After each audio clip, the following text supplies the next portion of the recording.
Hey foodies, welcome to Cooking Shooking. Today, let's make one amazing Hyderabadi biryani. I know I have made a biryani in the past, a Hyderabadi veg biryani, but this one is very different from that. And you and me, both of us know biryani is eternal. Everyone loves biryani. Let's not talk any further and begin making the recipe now.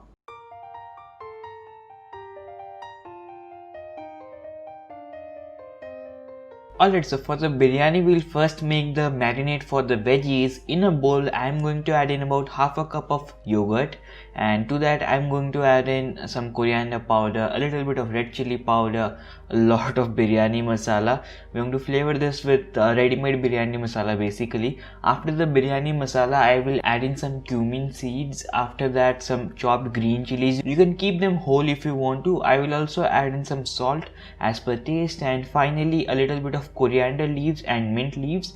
I will mix them around, and you can also add in a little bit of turmeric powder if you want to. Basically, we just want a thick marinade. Ingredients can be all up to your preference, but I prefer this set of ingredients in my biryani masala. So the marinade looks good to me. You can see it's thick and perfect. Now I'm going to add in the vegetables and the paneer. I've chopped them little lengthwise, like about an inch length, and these are about 1.5 cups of veggies and paneer mixed together. You can use any set of vegetables. Today I'm using some potatoes, carrot, beans and paneer. You can also use capsicums if you like it. And basically just after mixing it, it looks good to me. Now I'm going to just leave it aside for about 30 minutes and our marinade will be done. In the meanwhile, let's prepare the rice. So here I have about 6 to 7 cups of water kept to boil. To this I'm going to add in a little bit of cumin seeds to flavor it. Few drops of lemon juice. Lemon juice really helps in preventing the rice from clumping and sticking all together. A little bit of oil, and finally some salt as per taste. I am adding in about 2 tablespoons of salt to this. After this water gets a roaring boil, we'll add in about 2.5 cups of rice. This is basmati rice that I am using today. I have soaked this rice for about half an hour in some water. So the rice will just take about 4 to 5 minutes to cook. Basically, once the rice starts dancing like this, you know it's done, but you can also take a little bit of rice and taste it. We need the rice to be half cooked.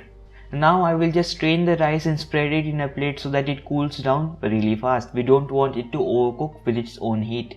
Our rice and veggies both are done. Now let's prepare our biryani. For that, we'll first make the masala. Masala basically in a cooker. In the cooker I'm making the biryani. So the cooker is hot for me. I'm going to add in about 3 tablespoons of ghee to this. You can also use oil, but a biryani without ghee is no biryani. I'm going to add in a little bit of cumin seeds to the hot ghee along with some cashews. Here I'm using 3 tablespoons of cashew nuts, about 4 to 5 cardamom, 1-inch piece of cinnamon, 2 to 3 cloves, and basically this is just whole garam masala which I'm going to cook for about a minute or two, or until the cashew nuts is golden and the ghee is infused. Looks good. Now I'm going to add in some ginger garlic paste. About a tablespoon of it is more than enough. Just cook the ginger garlic paste for about 30 seconds so that the rawness is gone. Now I'm going to add in the marinated veggies that we made earlier, and I'm also going to add in about 4 to 5 tablespoons of fried onions or birista. You can use the market ones or fry it at your home, totally your preference. I will just give this a mix and add in about half a cup of dahi more or yogurt more. You can also add water if you like it, but I like to add more yogurt to this and a little bit of water as well. Basically we want a consistency like this. Since the veggies will be in the bottom and the rice on the top, we want the veggies to have a little bit of moisture so that it doesn't burn. So it needs to be like this. Now I'm going to add in half of the rice that we cooked earlier to this, and this rice will get really flavorful. So half of the rice goes in and I will just layer it well. The rice is spread and I'm going to just layer it with some more birista, which is basically fried onions. You can also sprinkle in some mint leaves if you like it. Finally, the rest of the rice goes in, and on the top a little more of birista, and I will also add in a little bit of saffron water. Finally, a little bit of ghee. So our biryani is all layered up and ready. Now all we have to do is cook the biryani or dum the biryani. I'm going to just place the lid on top and we're going to cook the biryani in low flame for about 5 minutes. After that, you have two options. Either you can cook the biryani under a tawa, a iron tawa, or in a bain meri. Bain meri is a much superior option when it comes to my preference. So what I will do is I will just take a big pan, add in a little bit of water to this and place the cooker inside that pan and fill the kadhai or the pan with more water.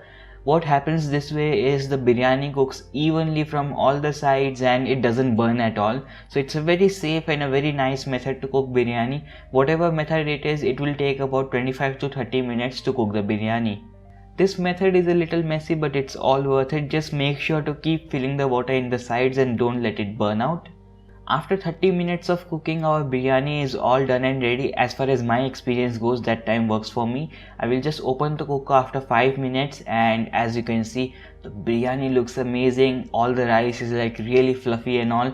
Now all that's left is to serve the biryani, and since this is a Hyderabadi biryani, you do not have to mix it. Serve it in the layers just as I am doing right now. Look at that biryani, doesn't that look perfect? The rice is not dry, rice is like very fluffy and very juicy as well. You have seen how I took out from the cooker and rice were like flowing like pearls and all. Thank you so much for watching this video. I hope you liked my recipe. If you did, make sure to click the like button and share this video with your friends. I hope to see you in my next video. Till then, remember to watch more and subscribe. Subscribing and the bell goes hand in hand, so make sure to click the bell icon as well. Thank you for watching. Happy cooking. Bye.